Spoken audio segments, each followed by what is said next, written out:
मी Amreen Khan, Aurangabad update UCN TV चॅनलमध्ये आपले स्वागत। आता एक नजर आजच्या घडामोडींवर। सकल मराठा समाजाच्या वतीने सर्वपक्षीय राजकीय नेत्यांना मुकुंदवाडीत प्रवेश बंद। आमखास मैदानावर फिलिस्तीन नागरिकांसाठी आयोजित प्रार्थना सभेत हजारोंच्या संख्येने नागरिक उपस्थित। शहरातील भोळ्या नागरिकांकडून शौचालय स्नानगृह वापराचे पैसे उकळणाऱ्या महानगरपालिकेला संविधान बचाव पार्टीचा सतर्कतेचा इशारा।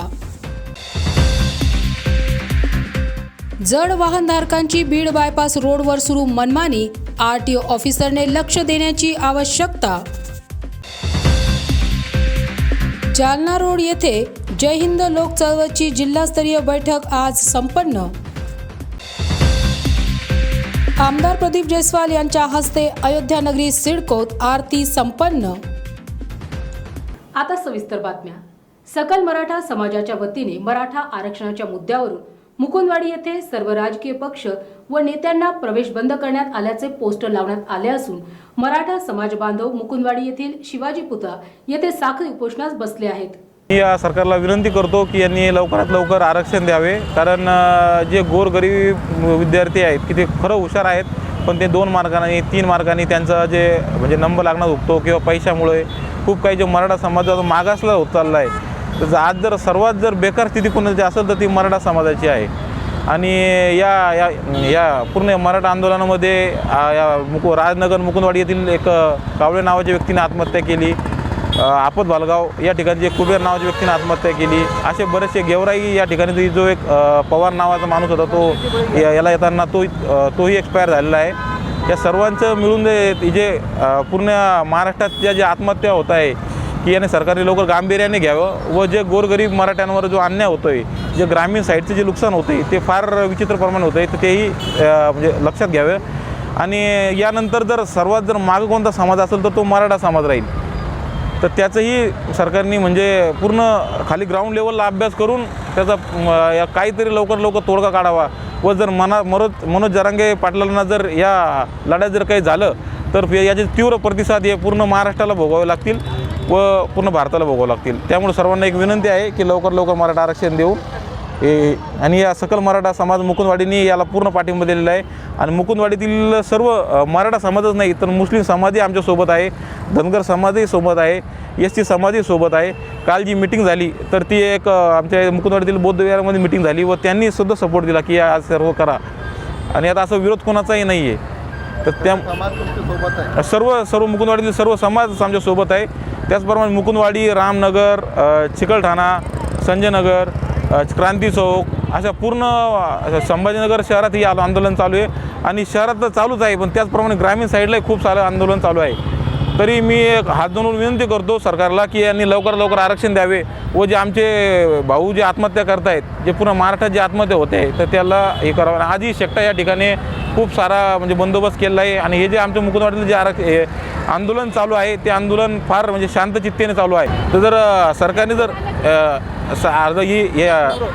तीव्र स्वरूपात आंदोलन करण्यात येतील व त्याचं जे म्हणजे सरकारने जर आरक्षण दिलं नाही तर समोर काय करणार आहे ते आम्ही एक 8-15 दिवसापूर्वीच एक जे मागं जरा जे लाठीचार्ज झाला होता तर त्या लाठीचार्जच्या स्वरूपात जे महिलांवर लाठीचार्ज पोलिसांनी केला होता तर पूर्ण महाराष्ट्र बंद होता। त्याच प्रकारे पूर्ण महाराष्ट्रातही बंद होईल। 2 महिन्यापूर्वी अंतरवाली सराटी जिल्हा जालना या ठिकाणी आमचे मोठे बंधू मनोज पाटील जरांगे हे शांततेच्या मार्गाने उपोषण करत होते, पण येथे या उपोषणास गालबोट लागला गेला आणि याचा सर्वत्र महाराष्ट्रामध्ये याचा पडसाद उमटले गेले। या अनुषंगाने जरांगे पाटलाला सरकारने 30 दिवसाचा वेळ मागितला होता। आमचे मराठमावळे एवढे स्वाभिमानी आहे, जरांगे पाटलांना 1 मिनिटाचा विलंब न करता या ठिकाणी सरकारला 30 ऐवजी 40 दिवसाचा वेळ दिला। लेकिन 40 दिवस उलटून देखील हे सरकार जागं झालेलं नाही. या सरकारचा आम्ही निषेध करतो. या ठिकाणी आमचे बंधू असतील, आमच्या मुकुंदनगर भागातील या ठिकाणी एक सुनील कावळे यांनी या मराठा आरक्षणासाठी बलिदान दिलेलं आहे. याची सर्वस्वी जबाबदार आणि हे जबाबदारी सरकारची आहे. इथून पुढं हे आंदोलन शांततेच्या मार्गाने आहे. आता 2 दिवसानंतर याचं आंदोलनाचं हे स्वरूप जे आहे हे तीव्र होणार आहे आणि सरकारला जे झोपलेलं सरकार आहे, मी सांगू इच्छितो सरकारने लवकरात लवकर आपलं ढोंगी कारभार हा लवकर जागे करावा. महात्मा फुलेंचा एक मराठा आणि आरक्षण आमच्या हक्काचं महाराज की, छत्रपती शिवाजी महाराज की, छत्रपती संभाजी महाराज की, डॉक्टर बाबासाहेब आंबेडकरांचा, डॉक्टर बाबासाहेब आंबेडकरांचा येळकोट येळकोट. इस्रायल आणि फिलिस्तीन देशामध्ये सध्या युद्ध सुरू आहे. क्रूरतेची सीमा पार करण्याचे काम इस्रायल करत असून फिलिस्तिनियांची दुर्दशा दयनीय आहे. अशा संवेदनशील परिस्थितीत फिलिस्तीन नागरिकांकरिता आवाज उठवणे तसेच त्यांच्याकरिता प्रार्थना करण्याच्या उद्देशाने स्टुडंट इस्लामिक ऑर्गनायझेशन यांनी आज 28 ऑक्टोबर रोजी दुपारी 2 वाजता आमकास मैदान येथे राष्ट्रीय एकता सभा आणि सामूहिक प्रार्थनेचे आयोजन केले होते. या सामूहिक प्रार्थना सभेत हजारोंच्या संख्येने शहरवासी प्रार्थना करण्यासाठी उपस्थित होते. महिला व लहान मुलांकरिता येथे स्वतंत्र व्यवस्था करण्यात आली होती.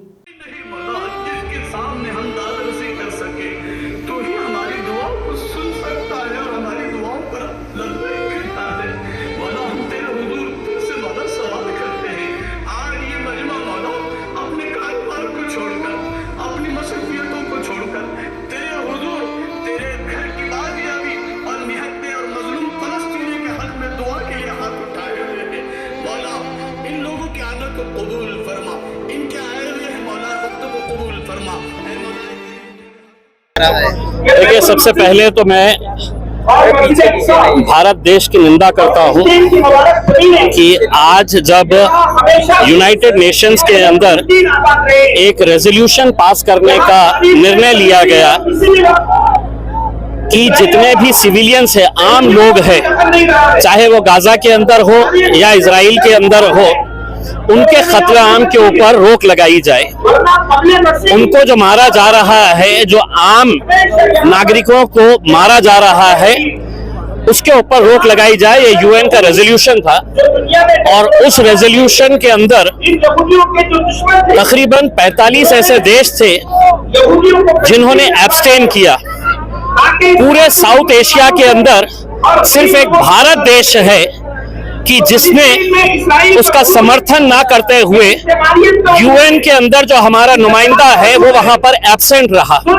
यानी कि इसका मतलब ये हो रहा है कि अगर कोई बेकसूर बच्चा, कोई बेकसूर आदमी, कोई बेकसूर हमारी बहन का अगर कत्लेआम हो रहा है तो भारत चाह रहा है कि ये होने दो, ये मरने दो करके. उसमें ये जब से मामला हुआ है तकरीबन 7,038 फलस्तीनियों को मारा गया है, जिसके अंदर 3,000 छोटे छोटे मासूम बच्चे हैं जिनको मारा गया है, जिसमें तकरीबन 1,500 महिलाएं हैं, हमारी बहनें हैं जिनका कत्लेआम किया गया है. तकरीबन 45% लोगों के घर बर्बाद कर दिए गए हैं, पूरे जमीन दोस्त कर दिए गए हैं.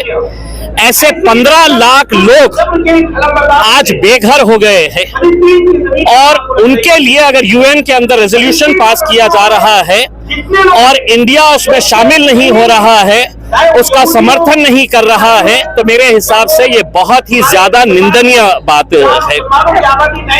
दूसरी बात ये है कि जितने भी अरब ममालिक हैं, उनसे जो उम्मीदें की जा रही थी कि वो पूरी ताकत के साथ खड़े रहेंगे, तो कहीं ना कहीं वो कमी हमको महसूस हो रही है.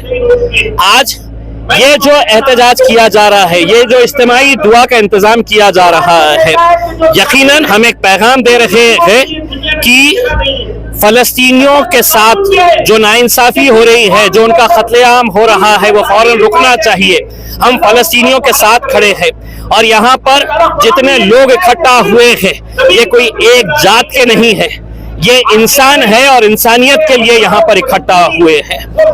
फलस्तीनियों की हिमायत के अंदर बहुत सारे इस मुल्क में रहने वाले बहुत सारे सेक्युलर नॉन मुस्लिम्स ने भी इस बात की तायीद की है कि फलस्तीनियों को उनका स्टेट दे देना चाहिए। इसराइल की ये जो बर्बरियत है जो पिछले कई दशकों से देखने को मिल रही है, ये खत्म होनी चाहिए।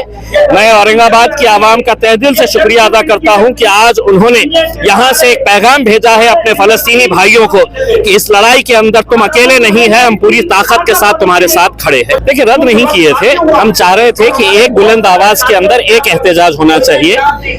SIO के नौजवान लड़कों ने इसके लिए बहुत मेहनत की थी। वो मेरे पास आए और उन्होंने मुझसे रिक्वेस्ट किया था कि आपका 25 तारीख को, हमारा 28 तारीख के दिन, हम चाहते हैं एक ही दिन होना चाहिए। उनके इतने कहने के ऊपर हमने कहा कि नहीं, आपकी मेहनत है, हम आपकी मेहनत को सर आंखों पर रखते हैं और हमने फैसला लिया अल्हम्दुलिल्लाह कि हम एक ही आवाज के अंदर एक साथ मिलकर आएंगे। SIO के तमाम नौजवान लड़कों का मैं तहे दिल से शुक्रिया अदा करता हूँ और आपके जरिए एक बात कहना चाहता हूँ कि फलस्तीन को हमारे मदद की जरूरत है, फलस्तीन को हमारी दुआओं की जरूरत है। हम यहाँ पर बैठकर कुछ नहीं कर सकते हैं तो कम से कम उनके लिए दुआएं कर सकते हैं। तो इसीलिए हर नमाज के अंदर फलस्तीनियों के लिए दुआ करिएगा और यहाँ से हम उन्हें मदद किस तरीके से पहुँचा सकते हैं इस बारे में भी गौर व फिक्र किया जा रहा है, इस बारे में भी चर्चा की जा रही है। हम इंशाल्लाह लोगों से चाहेंगे कि जैसा भी जो भी फैसला आता है, जो कोई संगठन, जो कोई ऑर्गेनाइजेशन इसके अंदर पहल करता है, हम पूरी तरह से उनके साथ रहेंगे। संविधान बचाव पार्टी ही शहरात चालू असलेल्या महानगरपालिकेच्या आंधळ्या कारभाराला संपवण्याचे काम करत आहे। शहरातील नागरिक हे महानगरपालिकेतर्फे मंजूर केलेल्या शौचालय शुल्काबाबत अंधारात आहेत। महानगरपालिकेतर्फे नियुक्त शौचालय कॉन्ट्रॅक्टर आपल्या मनाप्रमाणे सार्वजनिक शौचालय व स्नानगृहामध्ये रेड बोर्ड लावत आहेत। या सर्व कारभारामुळे सामान्य जनतेच्या खिशाला झळ पोहोचत आहे, हे देखील भोळ्या जनतेला समजत नाही। त्यामुळे संविधान बचाव पार्टी ही लवकरच महानगरपालिकेसमोर तीव्र आंदोलन करणार असल्याचा इशारा संविधान बचाव पार्टीच्या वतीने यावेळी देण्यात आला। आज आम्ही इथल्या सुलभ शौचालयाच्या दयनीय अवस्था बघून आलो। एक 4-5 दिवस झालं आमच्या पक्षाचे काही कार्यकर्ते प्रत्येक सुलभ शौचालयाला भेट देत आहेत। आपल्या इथे काही BOT तत्वावर आणि सुलभ शौचालयाला काही कॉन्ट्रॅक्ट दिलेले आहेत महानगरपालिकेने। आता या कॉन्ट्रॅक्ट अंतर्गत जे दिलेत त्याचे कुठेही असे रितसर पत्र लावलेले नाही आहे शौचालयामध्ये, किंवा त्यांचं एक रेट कार्ड असतं, रेट कार्डसुद्धा कुठेही शौचालयामध्ये प्रदर्शित केलेलं नाही आहे। त्यामुळे हे जे शौचालय चालवणारे लोक आहेत यांचा मनमानी कारभार इथे चालू आहे। या मनमानी कारभारामध्ये कोणी 5 रुपये घेतं, कोणी 10 तर कोणी 15-20सुद्धा घेते। याच्यामध्ये सामान्य जनतेची कुचंबना होत आहे आणि हे शौचालय एक सामान्य जनतेच्या फायद्यासाठी, त्यांना काही अडीअडचणी येऊ नयेत यासाठी स्थापन केलेले आहेत। परंतु याचा या बाजार बसव्या लोकांनी बाजार पूर्ण करून टाकलेला आहे आणि याच्या विरुद्ध संविधान रक्षक पार्टी एक उद्या सोमवारी एक आयुक्तांना आणि कलेक्टर ऑफिसला निवेदन देऊन लवकरच जर यांच्यावर काही कारवाई नाही करण्यात आली आणि दिशानिर्देश आणि रेड बोर्ड जर नाही लावले यांनी तर ताळेबंद आंदोलन करेल। बातम्या अजूनही आहेत, मात्र वेळ होत आहे एका छोट्याशा ब्रेकची। कुठेही जाऊ नका, पाहत रहा Aurangabad update UCN TV channel. A to Z शिलाई मशीन सेल्स अँड सर्व्हिसिंग आपल्यासाठी दसऱ्यानिमित्त घेऊन आली आहे एक विशेष ऑफर। आपल्याकडील जुनी शिलाई मशीन घेऊन या आणि आमच्याकडील नवीन शिलाई मशीन घेऊन जा। मग वाट कसली बघताय, लवकरच आमच्याशी संपर्क करा। आमचा पत्ता आहे A to Z शिलाई machine sales and servicing, Roxy corner, Paithan gate. Reliable internet की है तलाश? तो जुड़िए UCN ब्रॉडबैंड के साथ, जहां मिले आपको 10 Mbps से 1000 Mbps हाई स्पीड इंटरनेट। शुरुआती पैकेज सिर्फ 250 रुपए से, पर चलाना है घर का हर डिवाइस एक ही स्ट्रीमलाइन कनेक्शन के साथ। तो सजेशन है हमारा, चुनिए minimum 100 Mbps truly unlimited plan. Choice आपकी, सर्विस हमारी। UCN broadband, let's get connected. Break नंतर पुन्हा एकदा आपले स्वागत। बीड बायपास रोड येथे जड वाहने जसे की ट्रक, शाळेच्या बसेस यांचे चालक व मालक यांच्या मर्जीप्रमाणे वाहने उभी करत आहेत. या वाहनांमुळे येथील वाहतुकीस सतत अडथळा निर्माण होऊन अपघाताचे प्रमाणही वाढले आहे. बीड बायपास रस्त्यावरील वाहतूक कोंडी दूर करून होणाऱ्या अपघातांपासून मुक्तता देण्याचे काम प्रादेशिक परिवहन अधिकाऱ्यांनी केले पाहिजे, असे आवाहन आरटीओ ऑफिसर यांना आमच्या न्यूज चॅनलच्या वतीने करण्यात येत आहे. जय हिंद लोक चळवळ या संघटनेची जिल्हास्तरीय बैठक जालना रोड स्थित हॉटेल रेवेरा एक्झिक्युटिव्ह येथे आज 28 ऑक्टोबर रोजी सकाळी 11 वाजता पार पडली. यावेळी जय हिंद लोक चळवळीचे राज्य समन्वयक खालिद पठाण यांनी संघटनेचे उद्दिष्ट, संघटनेतर्फे राबविण्यात येणारे उपक्रम व त्या उपक्रमांमध्ये कार्यकर्त्यांकडून अपेक्षित सहभाग आदी गोष्टींबाबत उपस्थितांना मार्गदर्शन केले. या बैठकीत मराठा विभागीय समन्वयक राहुल संत उपस्थित होते. तर सदर बैठकीचे आयोजन हे जय हिंदचे जिल्हा समन्वयक ईश्वर तांबे, ॲडव्होकेट क्षितिज रोडे, गौरव जयस्वाल यांनी केले होते. आज छत्रपती संभाजीनगरमध्ये जय हिंद लोक चळवळींची आढावा बैठक घेण्यात आली. त्यामध्ये युवकांचे प्रेरणास्थान असलेले सत्यजितदादा तांबे यांच्या मार्गदर्शनाखाली जय हिंद लोक चळवळीने राज्यव्यापी स्वरूप धारण केलेले आहे. गेल्या 2 दिवसापासून राज्यातल्या 36 जिल्ह्यामध्ये वेगवेगळ्या आढावा बैठका झाल्या. त्याच स्वरूपात आज संभाजीनगरमध्ये बैठक झाली. डॉक्टर जय हिंद लोक चळवळीचे संस्थापक अध्यक्ष डॉक्टर सुधीर तांबे यांच्या प्रेरणेतून आज या बैठकीमध्ये जय हिंद लोक चळवळींचे उद्दिष्ट काय आहे, ध्येय काय आहे आणि सुदृढ लोकशाही समाज जो काय आपल्याला तयार करायचा आहे त्या संदर्भात संपूर्ण माहिती या ठिकाणी देण्यात आली. याच्याही पुढे आता जय हिंद लोक चळवळ राज्यव्यापी स्वरूप धारण करते आणि सर्व क्षेत्रामध्ये काम करण्यास आता इच्छुक झालेले आहे. त्यामुळे कला असो, क्रीडा असो, शिक्षण असो, आरोग्य असो, कृषी असो, महिला सबलीकरण असो, या सर्व क्षेत्रामध्ये जय हिंद लोक चळवळ इथून पुढे काम करणार आहे. आणि यासाठी आज आम्हाला जिल्हा बैठकीला मार्गदर्शन करण्यासाठी खालिदभाई पठाण, राहुल संत सर हे उपस्थित राहिले. त्यांनी मार्गदर्शन केलं. अशीच चळवळ आता पुढे चालू राहणार आहे. धन्यवाद. जय हिंद लोक चळवळ की राज्य स्तरीय आयोजित 3 दिन से बैठक चल रही है और ये 3 दिन के बैठक में से आज ये दौर छत्रपति संभाजीनगर जिला के अंतर्गत जो तालुका गांव के समन्वयक जो चुने गए, आज उनकी मीटिंग आज ये तौर पर हो गई है. जय हिंद लोक चळवळ के माध्यम से आने वाले जो जय हिंद पोर्टफोलियो के अंदर के जो विषय है ये सब समझाए गए और बड़े पैमाने में जिला के स्तर पे से आज यहाँ पे समन्वयक आए, मीटिंग को हाजिर हुए. मीटिंग बहुत अच्छी तरह से चली. इस मीटिंग के दौरान अपने महाराष्ट्र के जय हिंद लोक चळवळ के समन्वयक खालिद जी पठान और मराठवाड़ों के समन्वयक राहुल जी संत, इस तौर पर आज उनका संभाषण हुआ. कुछ क्वेश्चन पूछे गए, उनका जवाब इन्होंने दिए और बहुत अच्छी तरह से और बड़े पैमाने में आज एक औरंगाबाद छत्रपति संभाजीनगर जिले में जो समन्वयक आए और उनके जो क्वेश्चन थे, उनके जो प्रश्न थे, क्या करना चाहिए, आगे क्या करना चाहिए, इस बैठक के दौरान मौजूद हुआ.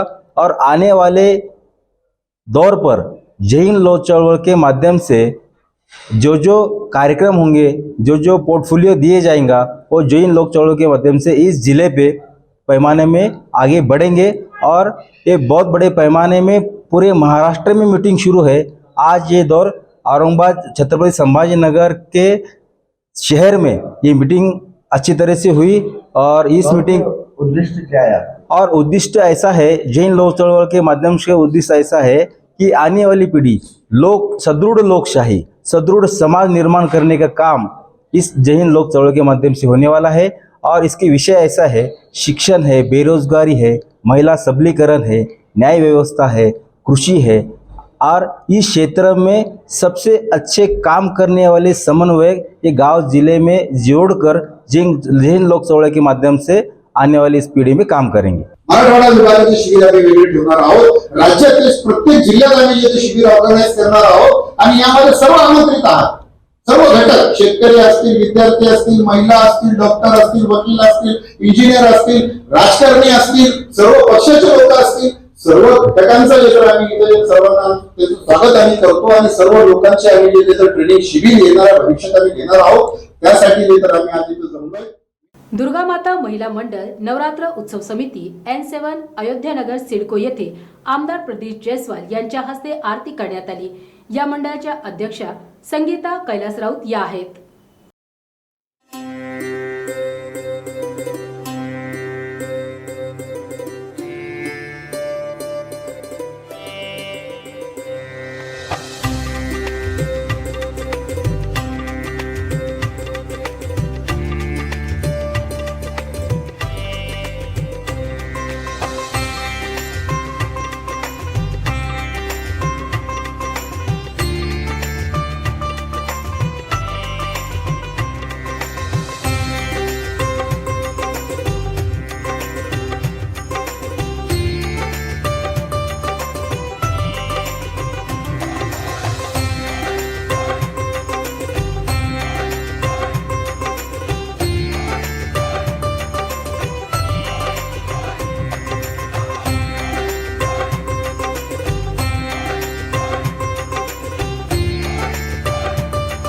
आणि याबरोबरच हे बातमीपत्र इथेच संपलं.